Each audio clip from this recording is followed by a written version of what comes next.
your presence, not only your vessel, how Uh-huh. you look, it's just Yeah. lacking in the internet space. Well, I was just telling them like when they reached out, I was just like I was a little thrown off. I'm not Yeah, here with you, Chris, yet. I'm no not doubt. to this stuff. So I was just like, because they kind of like email me like, hey, I seen you on Chris's show and I want to talk to you. I just want a little bit of your time. So I was like, all right. And they were like trying to make it like official, like and I'm like, well, call me. Here's my number. And then when Mhm. they called me, it was just like, hey, how you doing? And they were Yeah. like, well, I just had some questions, but they each came with the same approach. They was like, we just had like some business questions, some landlord questions. I was like, all right, talk to me. Sweet. And we talked and it was small things, like one lady, I was just talking to her about setting up a phone service using the phone service that I used to use, Yeah. the app. And Mhm. she was like, I never really thought about that. And I'm like, at least that way you can turn it on, turn it off. You can monitor it on the weekends. You're not missing anything because you have full access, but they're also not intruding on your personal time that we all Yeah. need. So, she said that was extremely helpful itself, just a starting point. You'd be surprised what you know, Lakeisha. Yeah, I will be surprised at what I know. I I'm had this, surprised. I have these conversations with people. I'm teaching YouTube and internet marketing. I'm like, man, you are Okay. like a walking.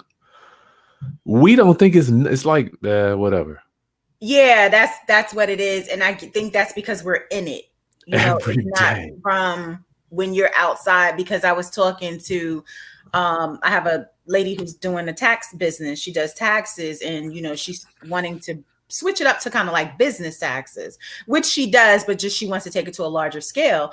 And so Okay. she called me and she was like, "Hey, I want to talk to you about what you need like as a small business owner. What makes because there's a lot of tax preparers out there, but what do you Yeah. need?" And what I was explaining to her is small businesses like myself, we need direction. Of course, we Mhm. need you to file our taxes, but everybody can, a lot of people can do that for us. But Yeah. we need direction. We need you to set us up. Do we have an LLC? Why do we have an LLC? What do we do Mhm. when we're buying property? If you help us from the beginning with this tax information, at the end, we're not coming to you like, fix this big mess that I have.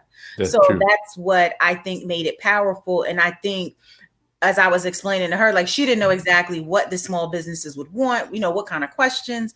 And just as having that dialogue, it was able to help her kind of align her business. And I Yeah. think for all of us, if you don't know the question, how do you know to ask the question? Don't know what you So don't know. you have to at least get some information so that you can say, okay, now that I know that, what about this question? And that's a great learning process. With me, I'm like a question box. So people I probably see. get annoyed with me because I'm like, well, what is that? Like if you're talking to me and you say something, what does that mean? Explain that to me. What's that word? Or if I got to Mhm. Google the word so that I have a full understanding, because once I have an understanding, I will know what questions I need to know. I will know what part of this I completely missed on thinking and preparing for. So that simplicity works for me. The million questions works wonders for me. Good. That's cool. I know. It's just you from the beginning. You just a firecracker. Now that I can be. I'm like I've never. I don't know if I met your husband. I just would love to just. I Oh, like he's to. the complete opposite. I, You'll be like, why did he marry her? that's what I was gonna say. The first time my husband and I went on a cruise together, all my friends and family, we take a vacation every year. We're from all over. I'm from Jersey, and my Jersey family, I was like, I don't know how my husband's gonna do. He's so Ah. reserved, right? And so they get out there and they're like who is this? Like he's her yang. Like he, brings her down because I'm on like a million, and he's like so calm, so passive, I so love it. laid back, and I love it. opposites attract. My wife's the exact. She would rather never talk to a human for the rest of her life. She just I'm talk not to a I'm computer. not against that. I promise you I'm not against that. I keep telling people they're like, "What do you do again for a living?" I'm like, I know, but it's different A like when I'm lot. talking to business, but I don't know, I get a little nervous I guess when it cuz it's like business, you can just pick up the phone and call me and ask me a business question and I'll start explaining and telling you and answer questions and some people are like, "Well, do you remember me?" And I was like, "Well, no, not really." And they were like, "Oh, cuz you were just giving us all this information." And I was like, "But I don't have to know That's what you we to give do. you the information. It's not like secret. That's It's what not we top do. secret. You ask me a question, I have an answer and I share." So, That's what we do. yeah. Round up greetings, class. It's Chris Haskins back again this week. It is a beautiful week, man. I'm just thankful to be alive and healthy. This is true. I'm healthy. My mission and ministry is to raise your financial literacy through real estate investing, entrepreneurship, and content creation. I'm going to start adding that on. Lakesha Kirkendall, happy birthday! Thank you, sir. Appreciate that. I've got you working on your birthday. Hey, I don't have a problem with that. I'm here, so I'm blessed. So you took off the real estate side, but we're getting a little. No, I sneak just didn't peek have any inside. appointments. Like I said, when I said I was off, I was meeting a roofer. Oh my I needed Lord. a roof. I had some shingles. I'm trying to negotiate some prices here. I got half my shingles. How can I get this price down? Come look at this. Come see how many bundles I have. Yeah. That's That's my day off. terrible, That's what my man. day off looks like. I like these birthdays. You don't even I don't even remember them. Like, what is a Yeah. year? Yeah. If I'm not on the sand, it's whatever then. So I'm stuck Mhm. here. No sand for me. All right. So round up today, Lakesha is a full-time property manager. She manages 200 doors, and she's been doing it for quite a while. I've been knowing her since the beginning of actually my career. So I'm seeing her do a lot of things, coming and going and passing. So now I like to bring the experts that I know. I know for sure. Like when they ask me, "Do you know?" I know this lady knows the business. So I want her just to share with you an update on just tenant issues and all this madness with people not paying rents, and how can landlords possibly get some assistance. Lakesha, thank you for your time. Of course, of course.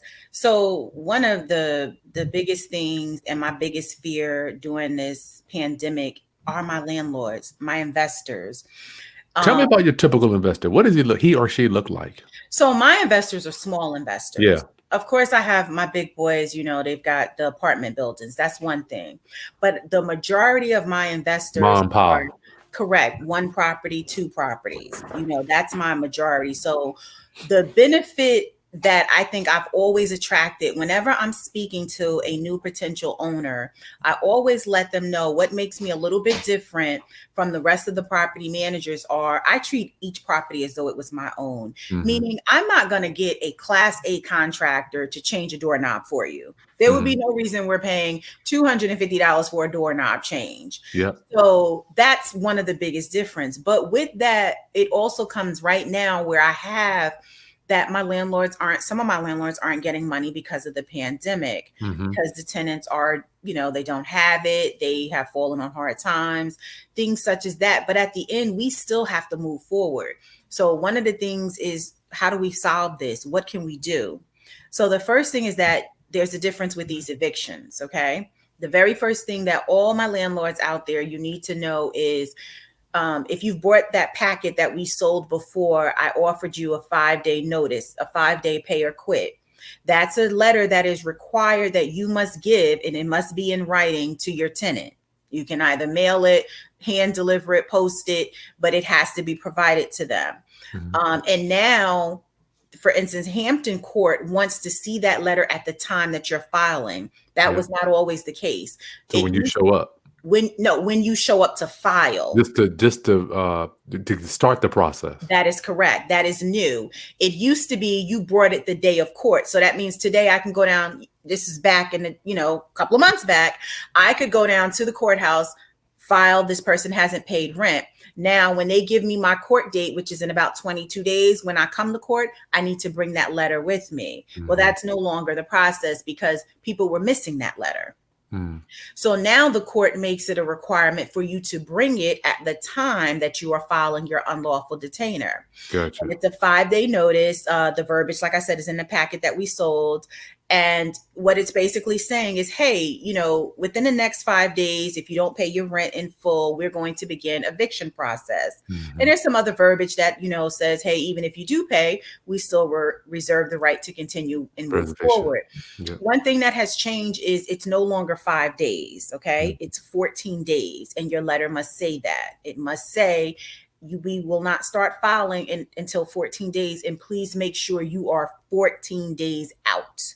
Make sure you go on a 15th day, because if you go 1 day early, the judge will look at when it was filed. Oh, I noticed that you filed this. That wasn't a full 14 days from when you gave them that notice.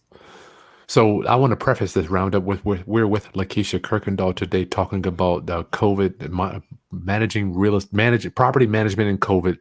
And this is for Virginia. Correct. Virginia filing. So you have to do your research and find out what new updates for your state, because it could be changing based on the coronavirus. That's correct. This is going to be a temporary thing, Lakesha, for this 14-day, or you think this is going to be permanent? I think it's going to be permanent, actually. With the way that the rulings are going, pretty much tenant favor, I do believe that's probably going to be ongoing for us. The other thing is, in that letter, you also must provide the tenants with resources for how they can get help with COVID. So there's a number of local resources that you can go, that the tenants can go to, and that they can file and get rental assistance. HR Cap was a very good one. HR Cap. HRCap.com. That one, I have received $6,000 for one person. Wow. Like $4,200 for one person, for another person. The process did take about 90 days or so, but it covered all of their back rent. Now, they will only give that to them one time. So once they have collected their funds, they cannot go back to them for additional funds. But please send your tenants to hrcap.com. It's an application that they fill out, and it's not a lot of detail, but they do have to state kind of the reason for them not being able to continue paying their rent, how they were affected. But in terms of like proof and things like that, it's almost like a statement. It's a tenant statement, and I haven't seen where anything is verified. So if the tenant says, hey, I lost work hours, or hey, I didn't feel safe going into work, I have seen that as explanation. Their job is still open. They can still go to work, but they don't feel safe going to work. I want to get this website right. HR Cap. That's not what I'm getting here. Is there another? Am I missing a letter on here? Let me see. It says it's a Korean something. Okay. I want to put these. What I like to do round up is put these links in there for you, because I know some of you guys are hurting on this thing. They don't have all the majority Section 8 like we have set up. It says here some Korean global.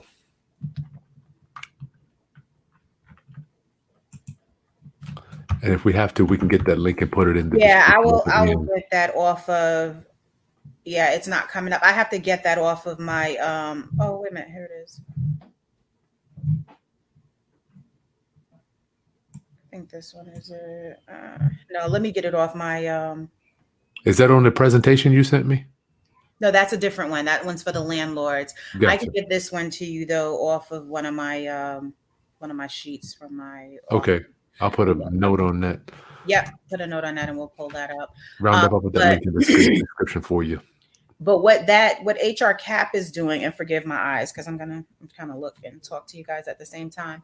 But that's where the tenants can go and they can file their own request for rent. And like I said, some of the reasons that I've been seeing are, it could be as simple as people don't have childcare. So they can go to work, their jobs are open, but they don't have anyone to watch their kids because the daycare facilities are closed. Wow. So that is something that is they accept that, and you can get assistance for that. Good. There isn't really like a cutoff as far as the amount of time, as long as everything is documented. So if your landlord is saying you haven't paid rent since April and it's now January, they're not cutting off how many months you can apply for. The late fees are calculated into that as well. So if you charge your tenant late fees, that's calculated. If they have court costs have been calculated into that. And I'm just speaking on what I've received my payments for, because I did provide tenant ledgers to show everything that was charged. So my late fees, my court fee for taking them to court. I'm sorry. Looks like we got hrcapinc.org. Does that ring a bell? I am trying to, it's on one of my late notices, and that's what I'm trying to pull up for you now. Programs make a difference, build up. It says Hampton Roads Community Action Program. That's what it is, Hampton Roads Community Action Program. Mm-hmm. Sorry about that, y'all. Yeah, I am sorry. I should have had that. Here's a link here. Let me put that. And I can also give. There we got the roundup. I'm going to put a link in the video description for that one. HR Cap. Wow, they got it right here. Click here for COVID updates. They're right here. Mm-hmm. So what you want to do is, landlords, when you are sending out your 14-day late notice, include where they can go, a telephone number, a link, include that with your late notice, because when you go, the judge, she's looking for that. That notice, those Correct. documents saying, "Hey, I tried to help." That is correct, that you provided that for them. Now, unfortunately, there's a new step to this, which is landlords have to actually apply for their tenants as well. Good Lord. So if you've given this to you, which I've done since COVID started, I provided them a full list of different companies that they can go to, telephone numbers and websites. And I said, hey, if anybody is struggling, please go here. Months went by, people were struggling and didn't reach out to them. Begin my court proceedings, people still did not reach out to them. Some of them did, and those are the ones I got those checks for, I told you about. But the other people just sat there. The new ruling came down, I think this was January, where landlords are required. So if your tenant does nothing to try and get help, you as the landlord must try and get help. So so not only do you not pay me rent, Mr. Tenant, you also make me do the work to get the rent for you, who has lived here for these amount of months for free. That's crazy. You go figure how that makes sense. Somewhere to someone that makes sense. Yeah. But most importantly, it's a requirement. So landlords, you have to know that if you go before a judge and you yourself have not attempted to apply, your case is not going forward. They're going to continue your case. Are we applying on behalf of us or on behalf of the tenant? No, on behalf of the tenant. So here's the thing. The link that I sent you is where landlords can go and apply. Gotcha. Okay. But you will start that process. The initial part of starting that process is a registration process for landlords. Now, if you are a property manager, you have multiple properties. If you're a landlord with multiple properties, you can do your one login. You'll be able to put any and all of the clients under there that you need. Gotcha. We should have their social, all their information based on the lease that we have with them. Right. But you will still need the tenant.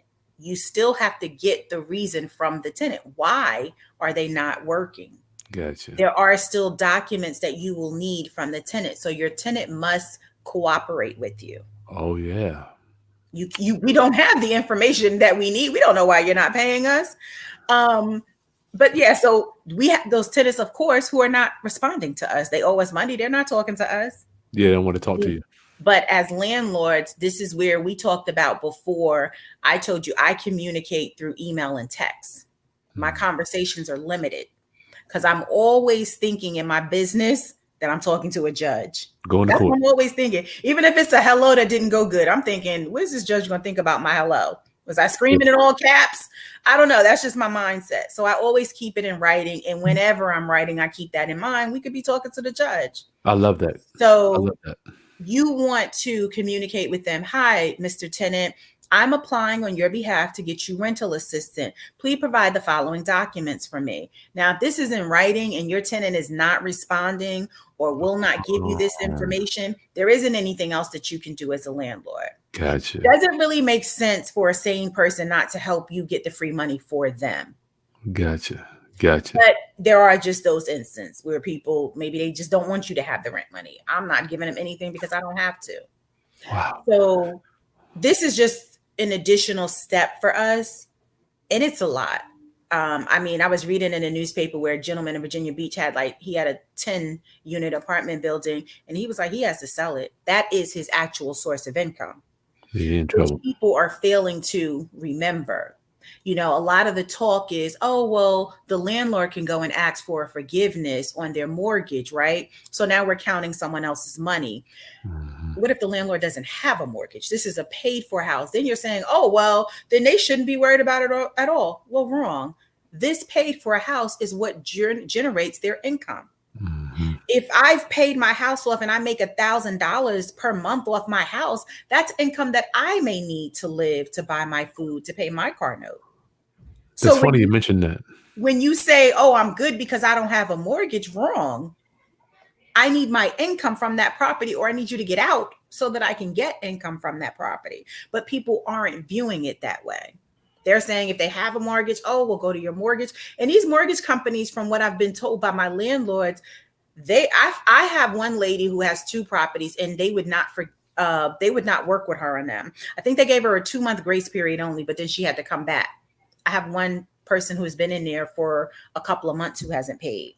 That 2 months doesn't help her. It's ironic you mentioned this when I was talking to my wife today. It's almost like the people that did what they were supposed to do, paying down mortgages and making sure they're fiscally responsible. We're the ones that get penalized almost. But of course. And people, I don't think people are really looking at the full picture of it. That's the sad part about it, because I get it. They are saying we don't want to contribute to the spread of COVID. I completely understand that. But if you still live there and you're still out and about everywhere else, but that's for debate. That's just my personal. No doubt. That's up for debate. But back to the business end of it, I think it's very unfair for them to make the landlords do this, especially if you figure for me, I'm a property manager. I've got a lot of properties. Luckily I don't have this this is not a large scale for me. This is a very small number of people for me. But, if I've got 200, what if I had 100 people? That means I've got 100 applications I've got to do. Are you working with your owners in this, or is it something you have to deal with it on behalf of the owners? No, I'm taking care of it for my owners. So you get your piece out of that. So I'm collecting my regular monthly fee. I'm not charging my owners for doing this service. I'm just saying we're already at a disservice, by not getting any rent money. But I'm trying to figure out if I'm the landlord, I'm going to work every day, and no doubt, the people you're dealing with, they're ordinary people. They have they bought a few properties. They go to work every day. They don't have time to deal with this stuff. Right. So I am. Now, it is something that I could very well say, hey, the courts have mandated that they're not saying me as a property manager. They're saying it has to be initiated. Yeah. But you know how I do business, Chris. So I'm already in this. I'm trying to get this done. We need to get to the finish line. I already know this site. I have multiple people I need to do it for. Some people have no computers that I manage for. We're making things impossible now. So that is something I'm taking care of. This looks like a link for Hampton Roads, y'all. I'll put that link in the video description. That's for Virginia. That was for the tenants now. Go ahead. So the link that I sent you, that's the one for the landlords, the VHDA one. Oh, okay. Let's do that. Well, hold up. Before we move that, the tenant, we were talking, the one that I put, the HR cap. That's for the tenants to go and apply. So as a landlord, you can give that to your tenant and say, hey, go here and apply for funds to help you with your rent. Put that here. Tenants can go here. How about somebody that's out of state, Lakesha? What would you recommend? Should they Google something? Because you're dealing with Virginia. I would Google COVID rental assistance, and something definitely is going to come up for all the programs that are available. Put that particular state. COVID rental assistance. And all this in the video description, y'all, so y'all can get that too. Okay, so this other one you sent here. So the one that I sent you, that's the one for the landlords. So there's a process to that. When you initially go into that website, what I sent you is like a step to how to do this. The first thing, the Virginia housing. So you've got to actually, as the landlord, you've got to go in there and register. By registering, you're putting your name, your address, what your industry is. That's correct right there. And you're registered. Right. Once you put in the information, some things that you're going to have to be prepared to give is you have to give them a W-9, and you will have to give them a bank deposit or a voided check, because when they make these payments for this one right here, they're making them directly to you, the landlord. Okay. Bypassing tenants getting any checks, because on the HR cap, they were giving my tenants the check, who then had to bring me the check. Oh, Lord. Right. Oh, Lord. So we're going to skip all of that. So for the landlords, this is where they're going. So understand, though, that this is a process right here. Okay. Once you register and They're going to send you a link, and it's going to be so that you can get into a portal to upload your documents. Mm-hmm. And if you have multiple properties, then you would have to, it's a spreadsheet that they give you, and you're going to have to fill that in like with a list of all your properties. Let me put that in there. That's going to be vhdagrants.com. I'll put that in the description for y'all too. So understand that this one for the landlords is a process. You're going to register, number one. Then you're going to get an email from them. And I think it came within like 24 hours. The email is for you to upload what I just talked about, the W-9, the ACH form, and the property list, like of which properties that you're going to be asking for the money for. Gotcha. Okay? Once you do that, then it's going to take a couple of days, maybe about a week. They will send you the actual login information so that you can go in, request the applications, and upload everything for each tenant that you're trying to request for. So I'm starting this one now for my landlords. Okay. Wow. So I'm waiting for my login. Once I get that, I'll be able to start submitting. And from what I'm told, it's not a long process after that, maybe 30 days. But I can ask for any and everything that, they're past due on, which is a great, great benefit. Now, the reason that this is so important, Chris, for our landlords out here, it's an absolute court requirement that you initiate the process. Wow. So I'm sharing this today because if you landlords go to court and you have not initiated, and I mean, it's unfair. And when I go to court, I sit in the front row because I like to hear everything. And that's my learning. So I'm like, I'm not going to say that when I get up there. That's what I do. I'm in the first row. I was like, I got to hear everything. But, it was real sad the last time I was in court. I was in court January 12th. And it was sad because this one landlord, man, he was frustrated, and he was rightfully so. And he was like, almost like, I'm not doing that. I'm not filing for them. Well, unfortunately, Mr. Landlord, if you don't, you're not getting this eviction. Man. So now this is again, where are you built to do this? Because I got time on my hand. My schedule is open for court. I'm going. Yeah. And I got some people that are like, I got some people that, they owed a lot of money and now we're down to like $65, but I'm still pressing it. And the reason being is, look where we are when I do need to get you out. At the end. Right. So I can't just say, that's $60. We'll let it go. We'll pick it up if you get, but nah, you can at this point.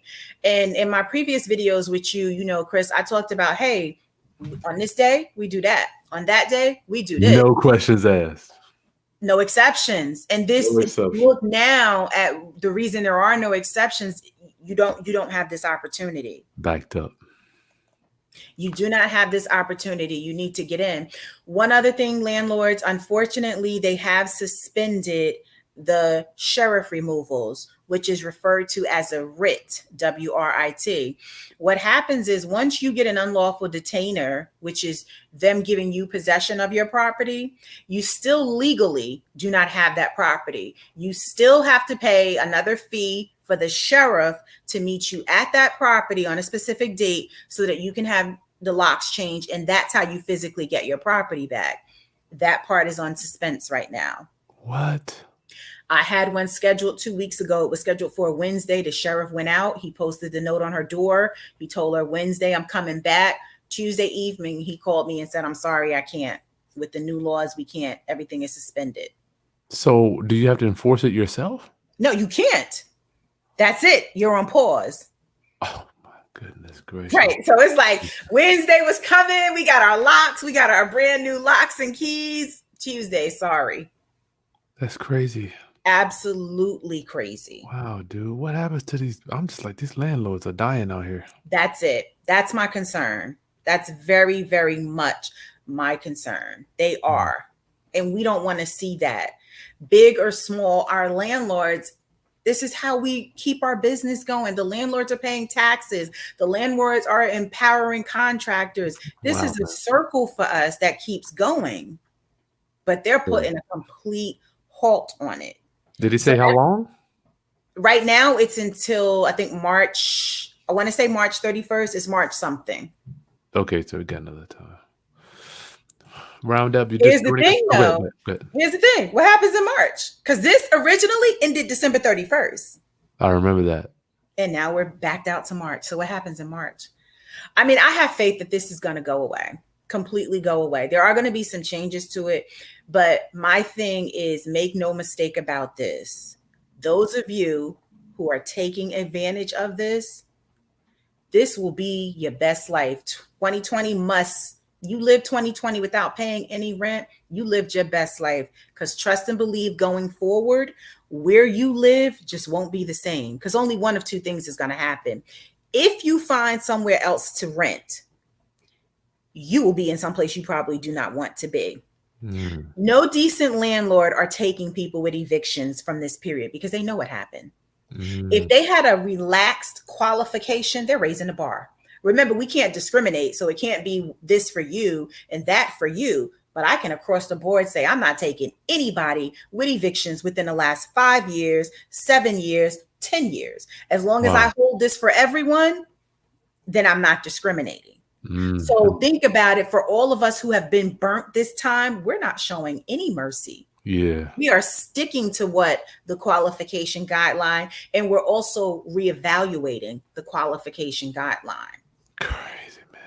Roundup, if you're just joining us, and with Lakesha Kirkendall, just talking about assistance for tenants and landlords. I didn't even think about both of them. You have to help apply. And also in the video description, I did put Lakesha's, as you can see, she's a beast with her business. I'll put her property management document packet in the video description. It's nothing but the cost of a tank of gas. You get all her her lease, her rental application. What else do we give them? A verification of employment. What else, Lakesha? The 5-day notice. But just remember, on that 5-day notice, change that to 14 days. We can change that. We can upload that to form too. I can definitely do that. We can do that after this. Yeah, we didn't kind of put it together quickly. So Roundup, her stuff's bulletproof, airtight. She's got 200 doors, been doing this for years. So if you don't have your lease or updated application, employment verification, all that stuff, download it. It's right in the video description as well. So something else I want to talk about to the landlords, Chris, is, I always talk about me is strategic thinking for me. I'm not saying I have the right answers. I'm only telling you what I have done that worked for me. And I'm a thinker outside of the box. So what I'm thinking is, we've got, everyone wants this 1-year lock-in lease, but hey, this eviction is based on rent. Okay. This is based on people owing you rent. When people's lease are up, they got to go. Their lease is up. That's a breach of contract. Your contract ended. It's time for you to go. You may still go to court to evict people for that. You're right. So instead of doing year leases, consider month to month.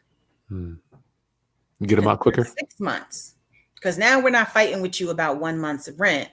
It's just, hey, 30 days is gone. Here's your 30-day notice. Now we can move forward. Something to think about. Yeah. Still continue. Landlords, do your inspections. I know it's COVID and we are, trying to stay away from people, but you can still distance, with the inspections, mask and gloves. I did an inspection during COVID. Lady was living like, like she didn't have to give this house back to somebody. Like the kids did all types of donuts in the front yard. I mean, this is a very, very nice community and neighborhood. And when I walked up to the door, I was looking around like, what's going on here? I hadn't even got to the inside. But yeah, I gave her 21-day notice. Hey, this is a list of things. And my things included like clean your bathtub. Fix this broken bathroom drawer. Clean this food off the side of the refrigerator. My list was detailed for the things that I told her she had to clean. And I gave her 21 days to do it. And my 21-day notice tells her, hey, listen, if this is not done in 20, this is your 30-day notice to go because you're now breaking my contract. So that's back to what we talked about in the very beginning, inspections. Do your inspections. Also, hold them to that. Have your pictures, you're going in there. This is your property. Maintain control of it. There's a lot of things that we don't have control over right now, but keep control over those things. And understand this. So like even with that one I told you about last week, although I can't get them out yet, I've already gotten possession of that property, which means when she goes to apply for something else, they are going to see that. record. That's the reason why you have to move forward with these things. It might not be the satisfaction that you're looking for immediately. This affects people. They want to move on to better properties. And if you think of it, any professional person are checking these things. Now, if you've got Mr. or Mrs. Landlord who just want the money cash, if they're taking cash, they met you today and they're taking your cash today, there's a reason for it on both ends. But those who have not paid rent for this year and, are thinking, oh, I'm living my best life, those are going to be the landlords that you're going to be stuck with. Those who just care if you have the cash today. Tell them how important it is, Lakesha. I know for me, I'm like, fifth day, boom, I'm doing my stuff. With we talked about it briefly, but why is that important for landlords? Because I know when I first started, I'm like, give them another day, day, Because the day turns into months and months, as you can see. The day turns into months and months. So if you have a set day that you go to the court and you file, we talked about this before, you can still give them leniency. Meaning if I file, so if we agree, if your rent is due today on the 5th, and you say to me, I'm going to have it on the 11th, and the 11th is my court day and I don't have it, I'm filing my paperwork. If you pay me on the 12th, that's fine. You pay me my court fee because I've already spent my money to file, but you can stay. Okay. But here's the thing. When you file, you're filing in the middle of the month, which means your court date is in the middle of the next month. So we've got a whole nother month of rent. Do you pay that on time or no? Or are we in a cycle? Good point. Because we don't want the cycle of you pay me on the 15th of every month. That's not a cycle I'm interested in. They're training you. For those who have mortgages, your mortgage is due. You don't want to wait for this money before you pay out your mortgage. You're in a bind. Your credit is being affected. You're getting charged a late fee. But if I say to you on the 10th, like clockwork, if it's not there, the court papers are getting filed, there's no hesitation. It's getting filed. You have an additional fee. I know that whether you pay it or not pay it, I'm going to see you in court the following month. And then it's at my discretion to release it. So, yeah, I just want my roundups that are watching, y'all. You have to follow these court stuff. And both of us are saying this because I have been there. Give them a week. Give them a call. They said they'll pay.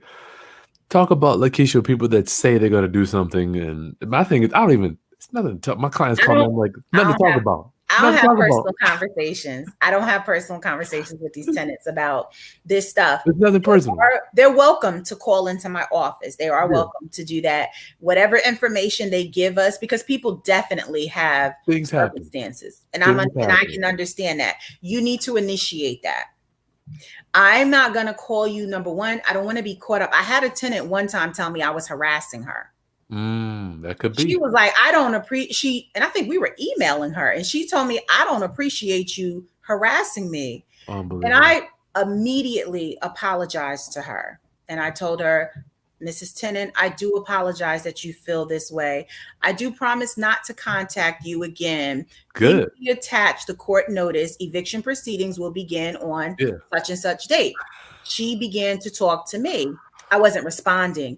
She's, quite upset. Do you see my emails? Well, yes, ma'am. But unfortunately, I just don't want you to feel that I'm harassing you. So let's just hold conversation for the judge. Good for you. Once my court work is filed, we really don't need, it's either you have the money or you don't have the money. And then we can let the judge put in any discretion that he feels is necessary. That's crazy. So but you don't want to get into a battle. You never know where people are going to take things. Instantly, it becomes something is not fixed in my house issue. Once you put in a court notice, now you have a work order of 5 things. You're like, between yesterday and today, all 5 of these things broke and you've never notified me. Well, again, let's think about that. If this happened last week and you're telling me about it today, you're breaking your contract. That lease says you are to notify me immediately of things that have gone wrong in your home. Stick to your leases. Make sure you're holding these people accountable. These are the reasons why, by us following what it is we wrote out, they can't use that against us. Sweet. And for those, we hear this in court all the time, and a lot of the judges have started making it a practice to give this speech before they start unlawful detainers. They will tell your tenants, Listen, if anyone is here for unpaid rent and your response is because a repair has not been made, that is not grounds for you not to pay your rent. I've had a Yeah. lot of judges, because people come and say that, well, such and such was leaking and I didn't pay because of that. Tenants have another resource. I'm not telling tenants that they have to take a slum landlord, because they do not. They have other resources to protect them. But not paying your rent is never going to be a reason for that. Good. No judge is ever going to side with you for that. I've even said, if I remember one time I had to tell the judge, like, look, if we do have a repair, can they just put the money in escrow and then we'll go fix whatever it is? Because at the end of the day, they're just trying to get over. They're stalling, correct. It's stalling, yeah, it's stalling. So. They don't have the rent, or they don't choose to pay you the rent. Good Lord. Round up Lakesha Kirkendall. We're just going to go with some of these rental assistance stuff. So they should just Google tenant rental assistance. No doubt every state is going to be different. That is correct. Yeah, I'm only giving you Virginia, and I'm only giving you what, when I step into the courtrooms, what we're doing. That's cool. And also be mindful, a lot of the tenants now, for us in this local area, legal aid is sitting in the courtroom. And anybody who is coming up for unlawful detainer, the judge announces, if you are here for rent and you need legal assistance, legal aid is here for you. And is that new? Yeah. Mm-hmm. They're just giving them legal aid off the... What the hell? Look, that's why I braided up my hair so I don't pull it out. Because, yeah, sometimes you just like, if you can't take change and adversity, man, I'm in this game, because this is not for the roundup homies that don't know what legal aid is. I've been up against these fools, and they come prepared. They also come with some shenanigans as well. Because when I was in court on January 12th, the tenant that I was evicting, they stood right there next to me, and he said, Your Honor, this was a continuance. He said, I'd like to request that this case be thrown out. And she said, so I looked at him, and the judge says, okay, on what basis? He said, well, Your Honor, she did not follow the law in providing my tenants with the proper notice. Your Honor looks at me. Do you have the notice? Yes, ma'am, I do. Handed it to him, handed it to her. She says, well, she says in here that he has 14 days. He said, yeah, but she didn't actually apply for the rental assistance. And I said, incorrect, Your Honor, I did. I am in the process of waiting for an approval or a denial. All I have to do is start it. I can't guarantee it's going to get approved, but you do have the paper. You do have to show you have initiated it. So when I told you on that process, it will tell you, thank you for registering. You now have to wait for it. So it's proof that I started it. And I had started it at that time. I think it was like 10 days prior to my court date. They try to play you. Correct. But he came in and asked for the case to be dismissed. Never mind. You are legal aid. Why didn't you help him apply for assistance? That's a good point. That is a good point. But you're legal aid. What are you aiding? This is shenanigans at its best. Yeah. With a nice bow tie on it. That's terrible. Round up. Get your questions in here for Lakesha. Jenny L wants to know, is HR cap for VA only? Yes, it is. All of the programs are for Virginia, unfortunately. Yeah, well, Lakeisha's an expert in Virginia, but enrichment pros, for those who file for the mortgage relief, do you think that they will have to pay it back, or will the government just take it on, Lakesha, you thinking? Honestly, I am not sure. I am honestly not sure. I don't know the answer to that, so I don't want to make up anything. But let me tell you what I do think will happen for sure. If any money that is given to you, even if it's given to you as a grant, and even this money here for rental assistance, I do believe you're going to get a 1099 for it. Oh, yeah. So keep that in mind. Definitely get that. And for those, I don't want to speak and make sure I'm not addressing and making everything clear. That just says, like, for instance, if you get $9,000 from back rent for your tenants, you're going to get a statement that says you have $9,000 worth of income. And then you got to pay taxes unless you. But of course. Writing it off somewhere. Correct. Yeah, that's just like kind of Section 8. I'm going to tell you, Lakesha, this is exactly why I created the Section 8 guide for landlords, right? Mm-hmm. Who would have thought, Lakesha? My wife's talking to me the other day, like, I don't think it's over regarding this moratorium. I don't think it's over, I just think it's different things they're gonna try with it. I think they're just trying to get it right. This is not it, but I hope that you can get it right. What you mean? What do you mean? You talking about the moratorium. I think they're just trying to find a way to cut down, because everything is affected by this. People don't have jobs. They are losing them because that number is so high. Yeah. They're just trying to do something to save the mass of number of people. But keeping them in somebody else's property that's not being paid is not it. Yeah, that ain't right. Round up, get your questions in here for Lakesha. Hey, TB Williams, what's going on? Owners and land and renters do not think alike. Lakesha, happy birthday. Happy birthday. Thank you. Happy birthday. Owners and tenants, they don't think alike. But one thing that I will say, like I said, because I do have 200 doors, this is not big for me. Like I think my heart just stopped for a second, because I was like, nobody's gonna pay me rent. Nobody's gonna pay me rent.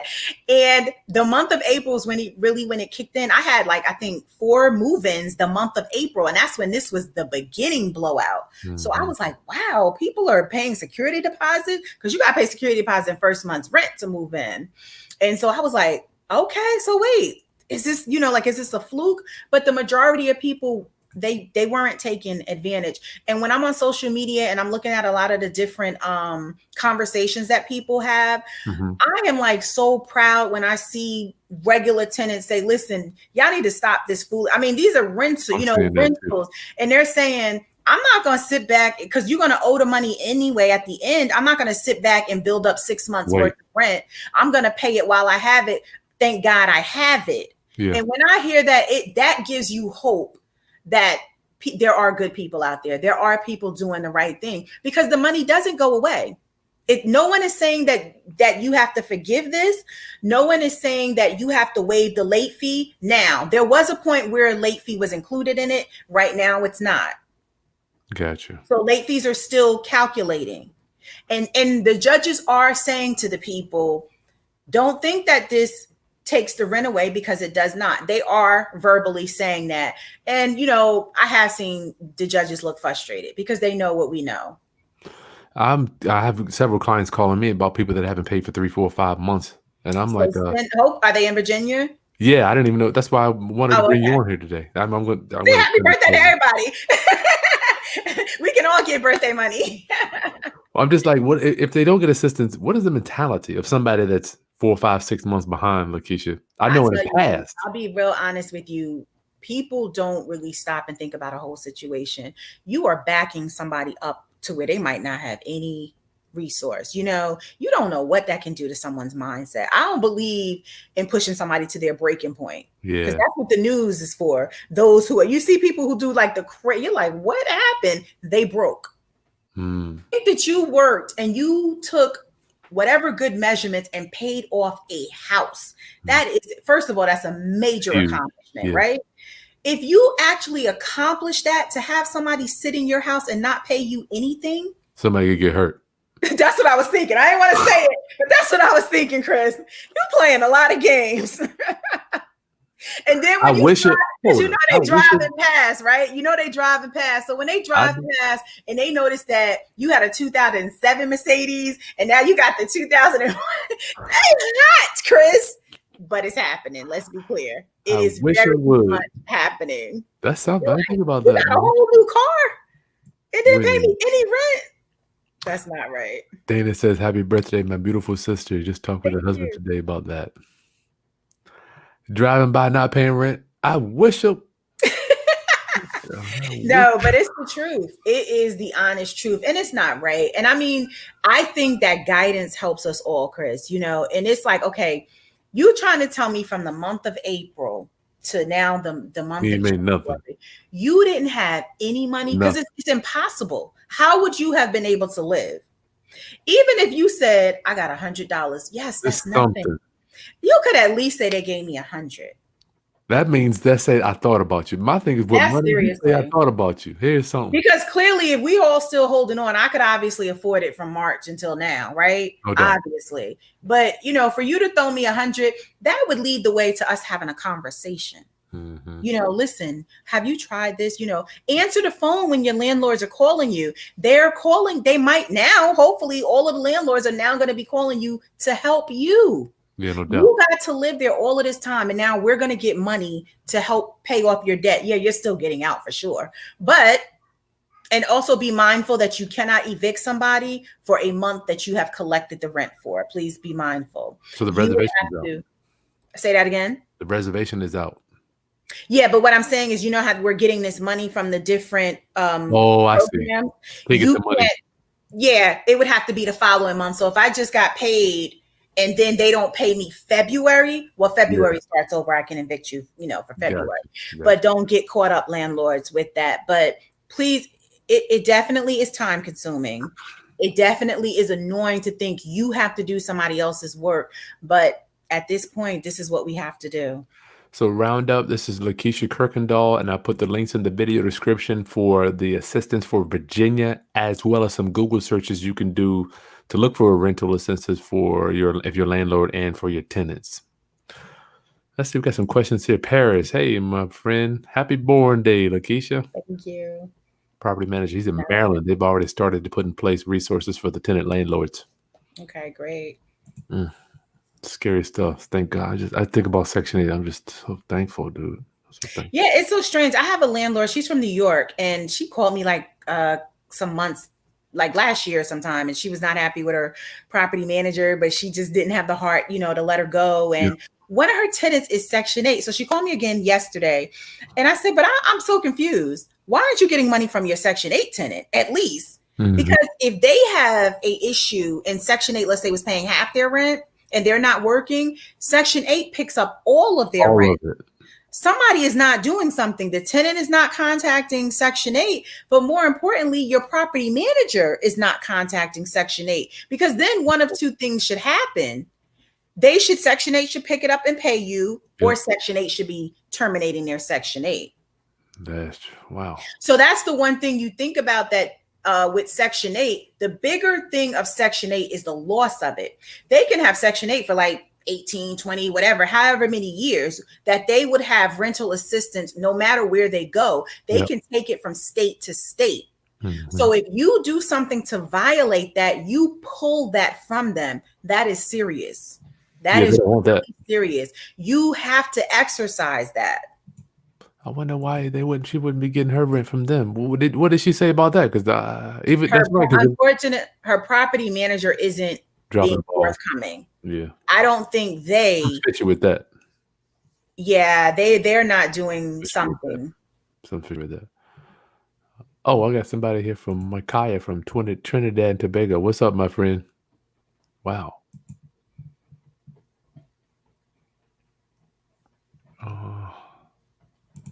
Paris, 2006, had 16 properties, and when everything hit, there was no relief for me. Wow. I was working an underwriter. Wow. Oh, wow. That was rough. And that's the thing. So somebody with 16 properties, and more than half of those 16 properties, I'm not trying to count your money, and congratulations and hands up to you, Mr. Wilson. But at 16 properties, you can put your feet up. You should be able to anyway. Should, right? And that's my point. For a person like him who has achieved that, you're now telling me that all my hard work, I can't benefit from now. That's right. I worked to build to get this number of properties, and now I have an income from these properties. So if I don't want to work a 9 to 5, my 16 properties can take care of where I currently live. They put should. My gas in my current car, feed my family. But now you're saying it's okay that people don't give that to me. Unbelievable. That's rough, man. It can do something to your mind, like somebody can get hurt. Tyrone, I'm interested in buying a 4 to 10 unit. My concern is tenants not working and or paying rent and the eviction moratorium. You should be concerned. What's the person or investor to do, Lakesha? I think Section 8. Go ahead. Yeah, you can definitely do Section 8. Tyrone, make sure your screening process is solid. Make sure you're verifying that income. Make sure they've been at that job. Make sure they didn't just start this job next month. If they don't like it, what if the company doesn't like them? Set up your standards. Hey, I need somebody to be employed with this company for at least 6 months. So I know they're out of their 90-day probation. They're still employed. Salary, hasn't changed, things like that. What if they get to that job and they're on a write-up? They're on their way out. Well, that's what your employment verification is going to tell you. You're on your way out of there. I don't know if you're secure. Now, I do like, at this point, when you think about it, I do like the multi-family units, because I feel if we gambling here, which we all are gambling, make no mistake about this, Yep. your odds are better. If you've got a 10 unit and half are not paying, that other half can somewhat support that mortgage. Maybe you don't make anything, but at least the mortgage is covered. If you've got the 1 unit and nobody pays, you have nothing. You have no cushion. Trouble. So I definitely like the multi-unit. So Tyrone, Lakeisha, if you're going to be screening people, Lakeisha's document packet has that verification employment stuff that you need in the video description, my friend. Paris, Lakeisha is a boss. That is true.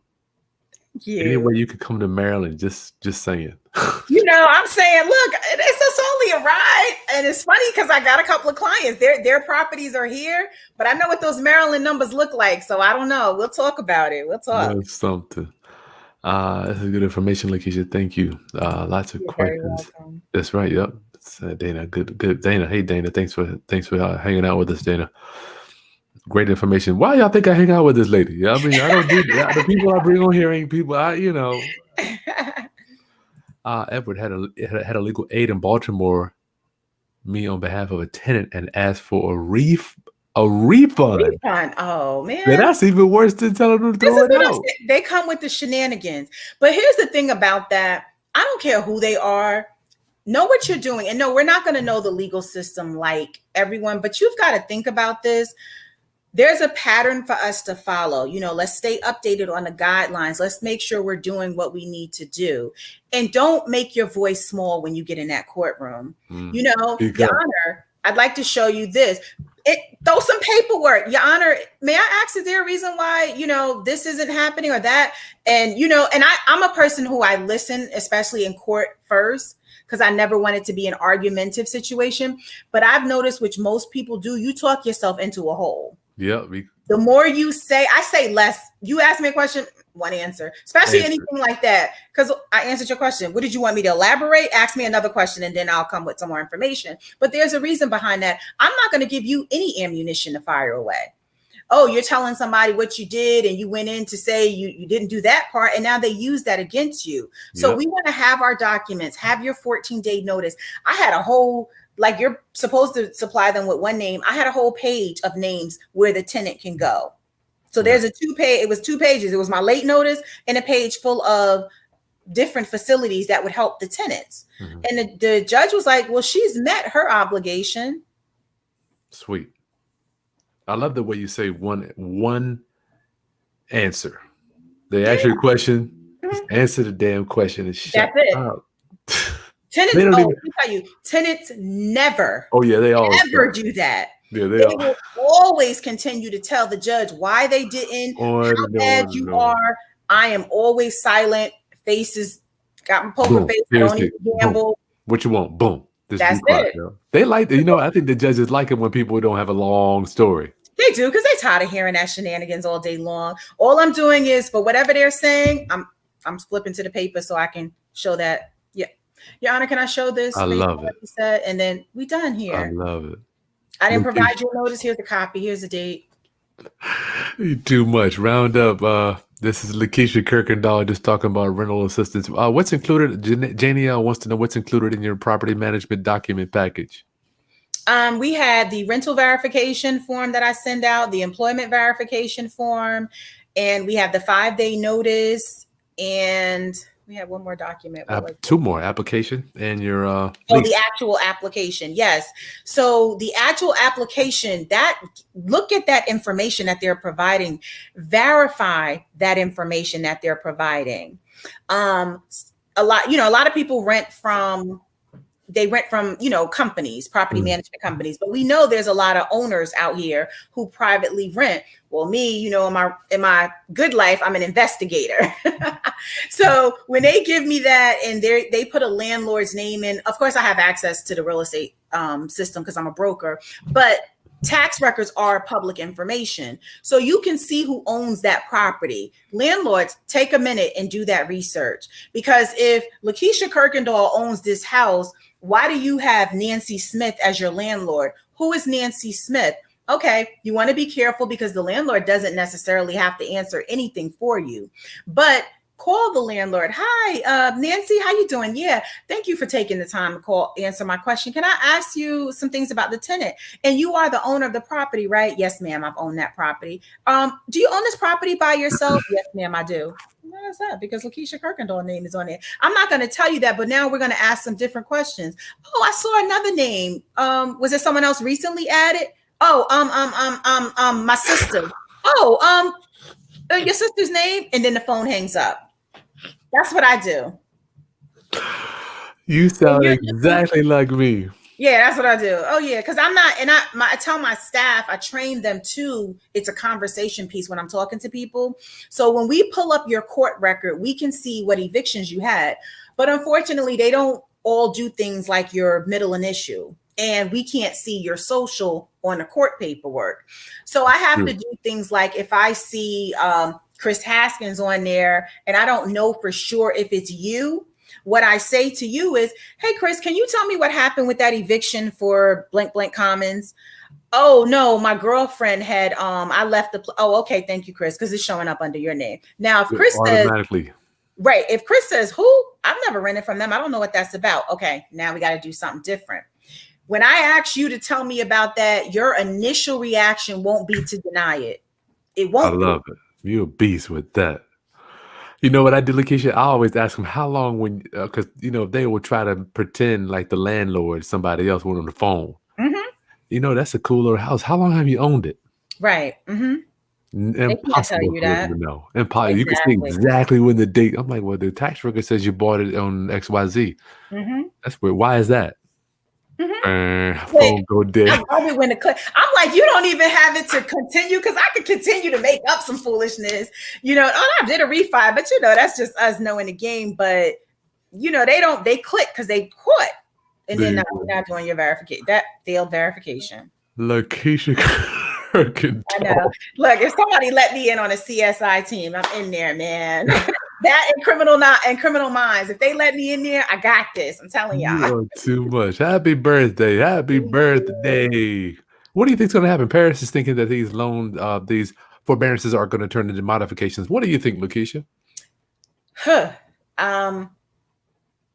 Honestly, I don't know. With the modifications, though, the modifications aren't helpful, though. The modifications, well, I'm not going to say they're not helpful. For the meantime, they are taking the amount owed and they're putting it on the back end of your property. That's what the modifications are looking like. They may or may not give you, the grace period. But like I said, I know one of my owners, they only gave her 2 months, but her tenant hadn't paid in a number of months. So for her, it was not a win situation. Now we're going to sell one, so she'll be able, to catch up and walk out with some money. But at the same time, the modifications, I don't think is the answer to that, because if you get them out, I can re-rent that and I don't need the modification. Mm-hmm. Scary times. Oh, from Trinidad to Tobago, got him. Grateful. Deborah, we are grateful that you tuned in. Thank you so much. Real property acquisitions. How can I get a copy of your 21-day notice to correct lease violations, Lakesha? Send me your email. I'll send it to you. She's on social media. Matter of fact, I need to put that. I'll put your email in the video description. I'll put Lakesha's video description. Put the website in there. SheDoesItAll.net. They can go to the website and just drop in there what they need and put your email address there, and I'll forward it to you. SheDoesItAll.net. Good gracious. Let me get that up.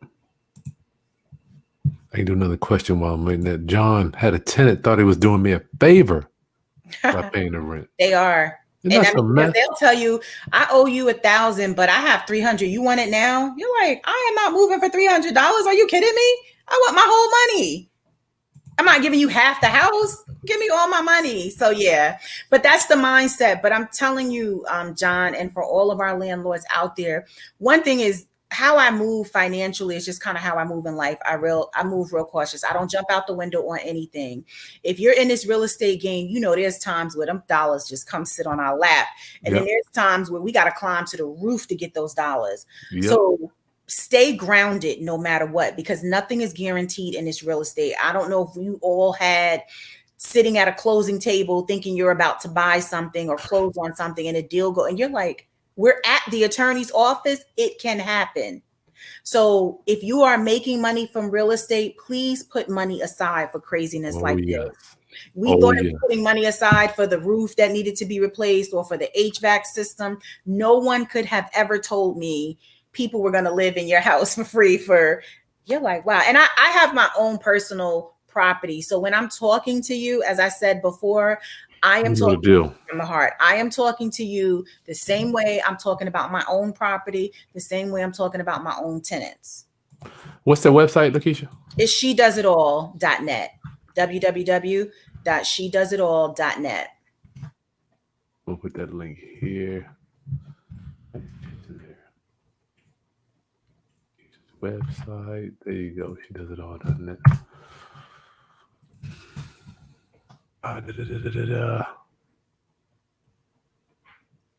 Doing me a favor. That's terrible. That is terrible. But landlords, hold on, because there are bigger things coming for us. It's coming. Oh yeah, this economy is going to be booming after the virus leaves. Janelle, would you take on a new client who owns a property? Yes, ma'am. That's what I do. Yeah, I have a couple of new clients with that. And again, clean up, lady. This is already hard.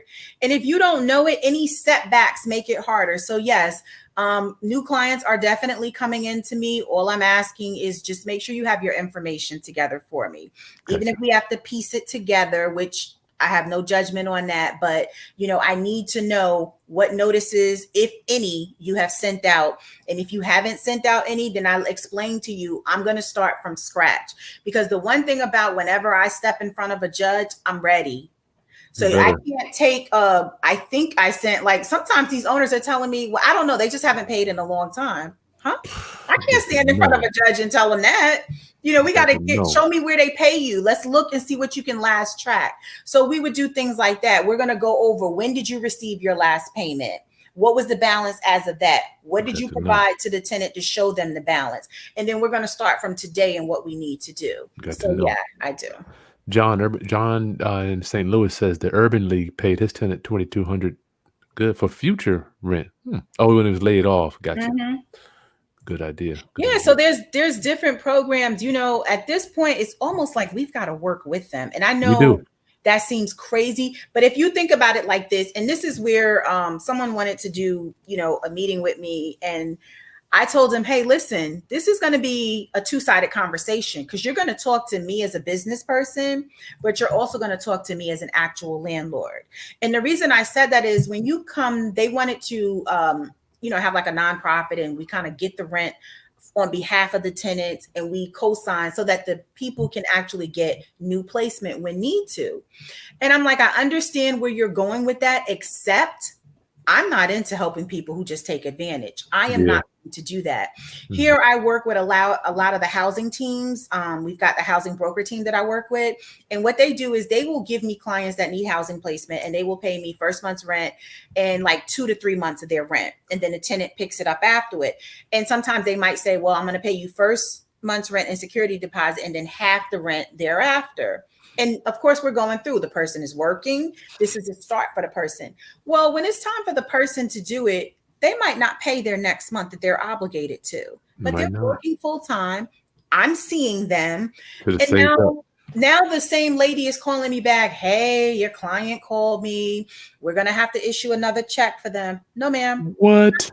No, ma'am. I have told them no, ma'am, and no, sir, a number of times. And they're like, what do you mean? I was like, because they're taking advantage.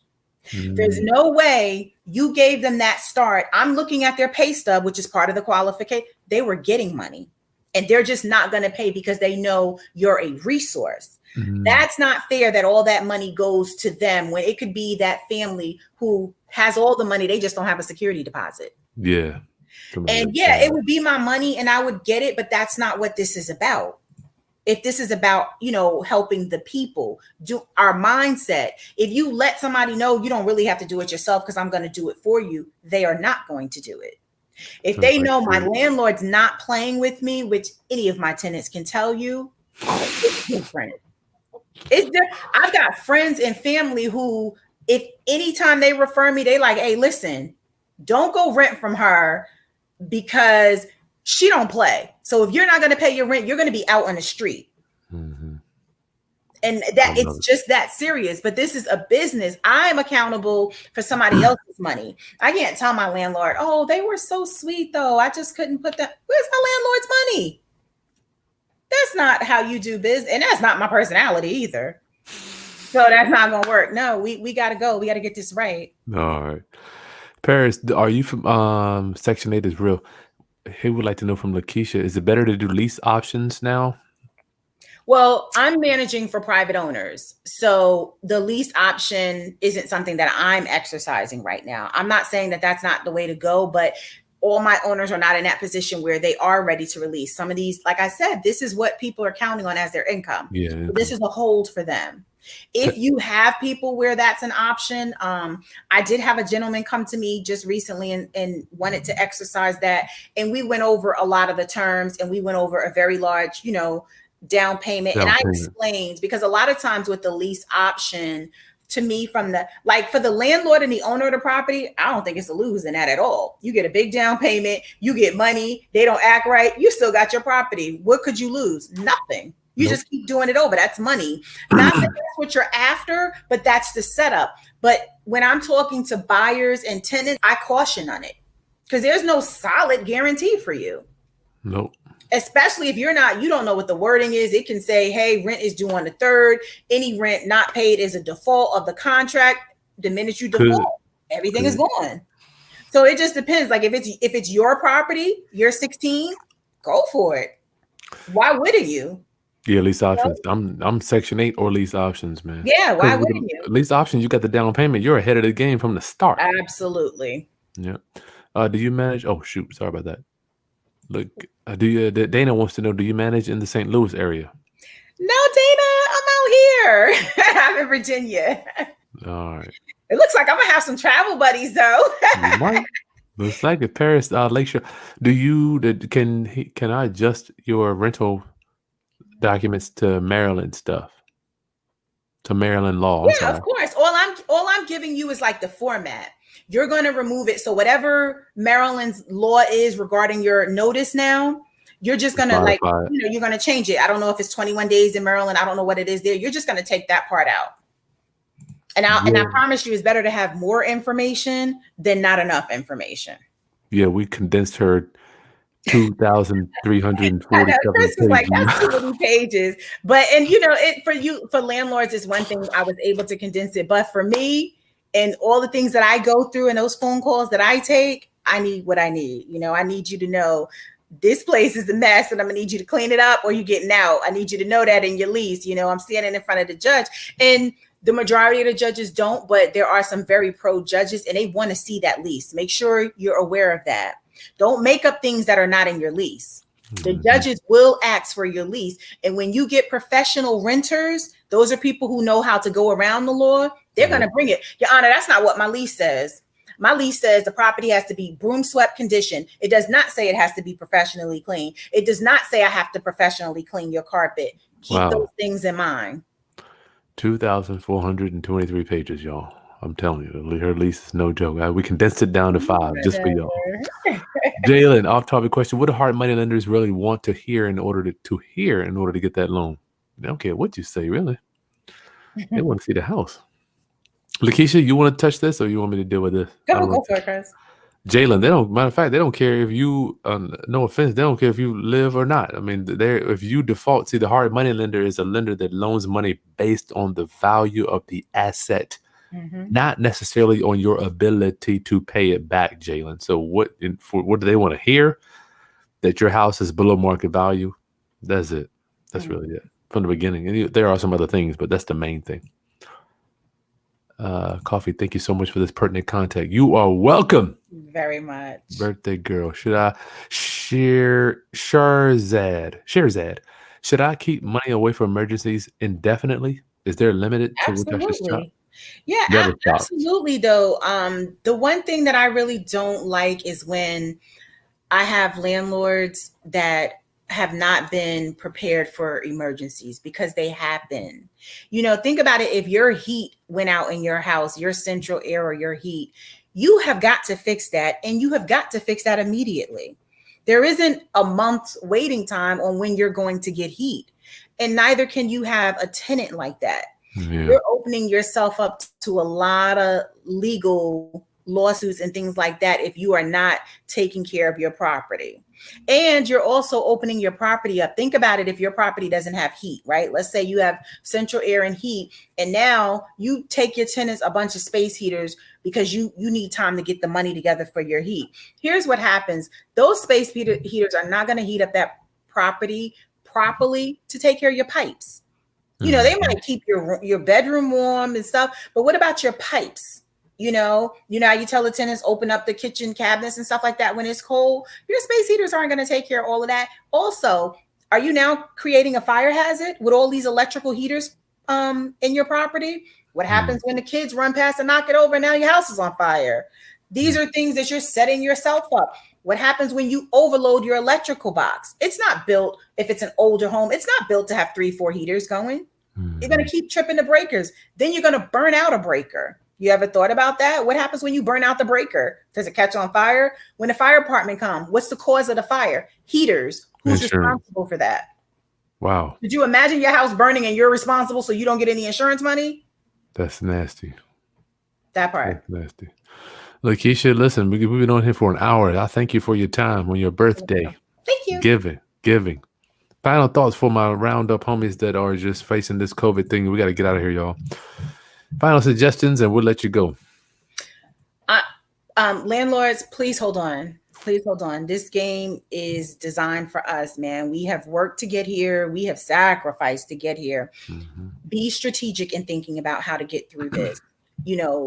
Pay attention to what's going on. If you got to bend for now, bend, just don't break. This will be over. We will get these people out, take advantage of these programs, learn about these programs, work with your tenant. Now, other people have suggested, I am never, ever, ever for this option. And it's only because it's me and I'm petty at times. But a lot of people have been successful with paying tenants to get out. I will give you the moving money. I will give you 2 months for you to just go. It definitely could make sense in the end. You don't have them in there for 8 months in your house. And maybe they want the fast cash. I can't bring myself to do it.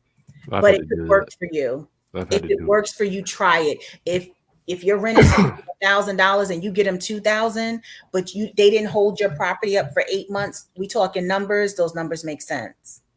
You got them out. They have legally vacated your property. You change your locks, you're done. If that works for you, that $2,000, me for principal, I ain't giving it to you, but that's just me. I've never done that much, but I've had it. I just call it making the deal with the devil. That's it. I bought them and had people had to pay them to move, Right. But we've got to do something to help us in this case. So we've got to think outside the box. That's right. We've got to do, because you can't break. If we take this all the way down to the end and you break, then we lost everything, and that's not what we got into this real estate for. Reach out for help. If it comes to where you got to sell, you just can't hold on. You're not going to, dump your whole bank account out to take care of a property that somebody else is in. Maybe it's time to cut your losses. Maybe you need to sell this property. Let that be an option. If you save to get it, you could get another one. You have your health, you have your sanity for right now. Whatever we got to do it to keep going. But the goal is simply that, to keep moving. Lakesha, thank you so much. Round up. Y'all give Lakesha a thumbs up and a happy birthday in the chat, please. Earth Day. Somebody said the Earth Day. I'm sure that's something. My man Healing. Okay, Roundup, hit the bell. Subscribe to the channel for future trainings. Tomorrow at 3 o'clock, we have our YouTube and internet marketing training as we do every Wednesday. Don't miss that. Get your YouTube numbers up. It will help your business dramatically. As you can see, Lakesha's already. All right, Roundup, I'll see y'all soon. Peace. Thanks.